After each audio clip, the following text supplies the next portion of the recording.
Salut, c'est Rémi Fonvieille. On se retrouve dans cette vidéo pour un petit conseil. Alors pourquoi je déconseille d'utiliser des plugins d'autorépondeur sur votre site ou votre blog WordPress?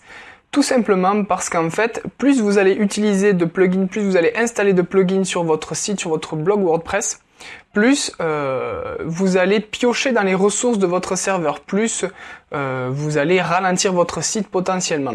Donc moins vous en avez, mieux c'est. Donc moi ce que je vous conseille, ce que je vous recommande, c'est d'externaliser ça. Alors comment? Tout simplement en utilisant des logiciels comme Mailchimp ou GetResponse. Mailchimp étant un logiciel d'autorépondeur en anglais entièrement à ce jour. Donc si vous êtes bilingue ou si l'anglais ne vous fait pas peur, je vous recommande d'utiliser Mailchimp. Il est très utile et il est assez facile d'utilisation. Sinon, vous avez GetResponse. GetResponse qui est un logiciel entièrement en français.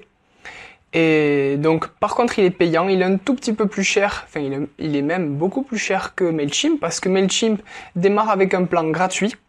Donc, vous pouvez commencer à faire des newsletters, à faire de l'email marketing gratuitement avec Mailchimp.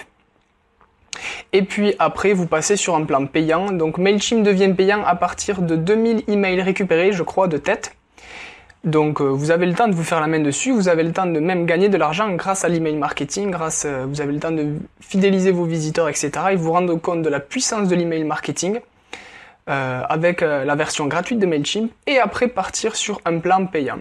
Sinon GetResponse ne propose pas de plan gratuit, donc vous partez directement sur un plan payant qui est un peu voire beaucoup plus cher que celui de Mailchimp, mais du coup vous avez une plateforme entièrement en français, et beaucoup plus facile d'utilisation, enfin beaucoup plus compréhensible on va dire.